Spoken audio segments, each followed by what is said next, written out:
get more on Volkswagen's settlement offer and the automaker's future with the car coach, Lauren Fix. Lauren, good to have you back on the show. Thank you for having me.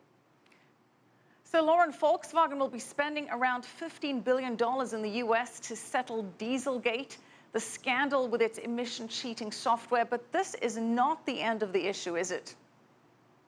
No, they're not done yet. We also have to clear the 3-liter diesel engines, and we still are going to have individual lawsuits and class action lawsuits, either with dealers or also with individuals. Now, Lauren, what about criminal charges? Where's the position on that? I don't believe there's going to be criminal charges.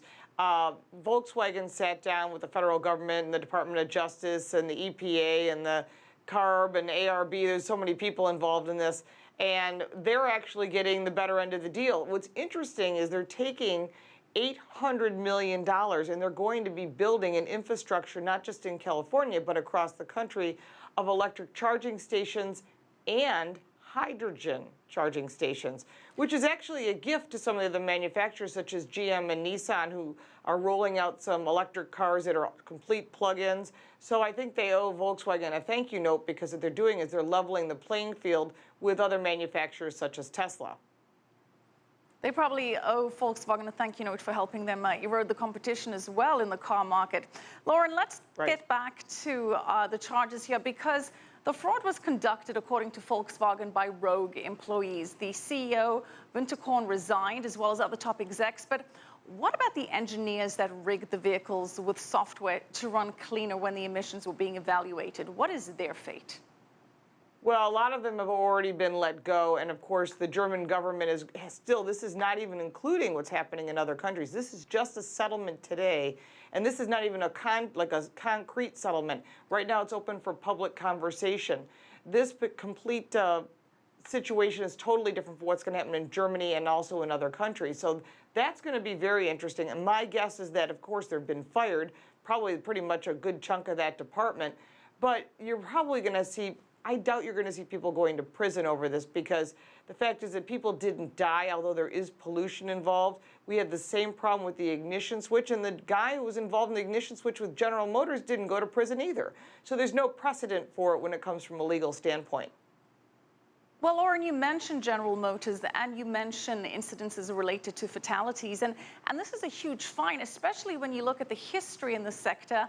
General Motors paying $1.5 billion to settle the faulty ignition switch issue, which was tied to over 120 deaths. Toyota paid $1.2 billion to settle claims related to unintended acceleration of its cars. That was linked to around 90 deaths. So why is VW being hit with such a huge settlement comparatively? It's more than 10 times what the other automakers had to pay. Oh, this is absolutely unprecedented. I think they're taking a huge advantage of the situation. This is the EPA and the Department of Justice. Everybody's jumped on board on this. They've really put the hurt on Volkswagen. It will not put them out of business. Right now, as of earlier today, I think they have like $36 billion in income available to help resolve this problem. I don't think they're going to use it all. Plus, they have other brands that are producing other products, and they've already announced today they're going to put out some SUVs. So I think what's going to happen is that the federal government has decided to really put the screws to them. And what I find interesting is they don't have as many lobbyists as General Motors does or Toyota.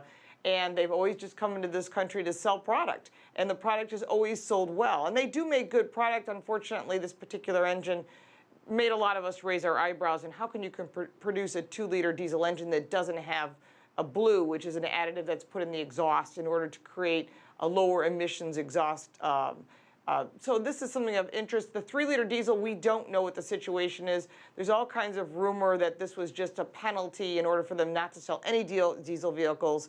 So we will see how that unfolds. But what's interesting is how they're taking this money and they're forcing them to do advertising to promote zero-emission vehicles, buy into car sharing situations, and bring in electric vehicles into this country, which sales are dramatically down, which makes no sense because people are buying SUVs because of the cost of gasoline being so light.